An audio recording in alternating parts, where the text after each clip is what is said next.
Hello, and welcome to Everyday IT Professional. Let's get started.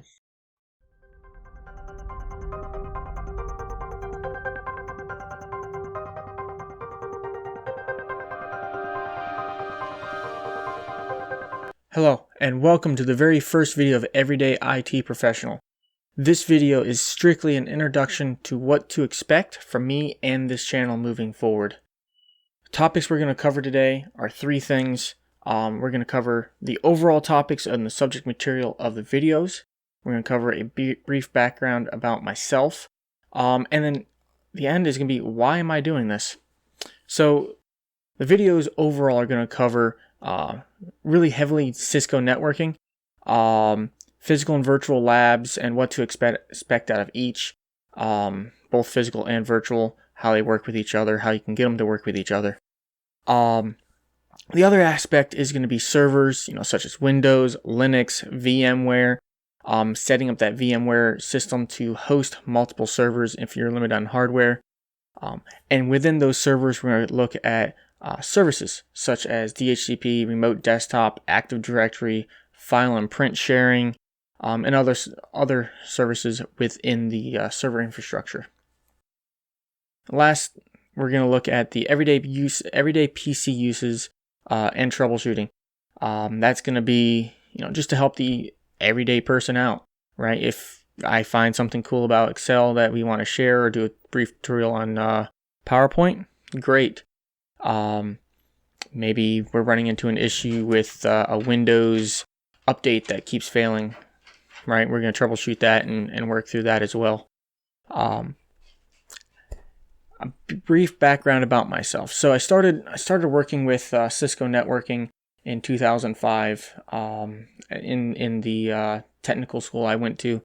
Right when I graduated that, I went and obtained even more knowledge in my service with the military as a 25 Bravo and 25 uniform, which is an IT specialist and a signal system support specialist. Additionally, I also work with a private company. It's a worldwide organization as an infrastructure professional. I'm assigned to the U.S. region. I've been working with that company right around 5.5 years full-time at the time of this video. And I started as a traditional help desk, going out fixing printers, looking at thin clients, working with PCs. Within a year or so, I made a senior tech. Was responsible for a whole building, and a year or so after that, I got promoted to a team lead position where I oversaw multiple sites.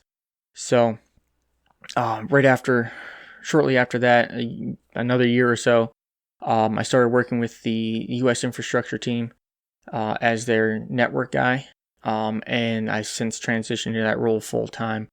So that really leads into why I'm doing this. So throughout my journey, I have found that I really enjoy bringing knowledge to people.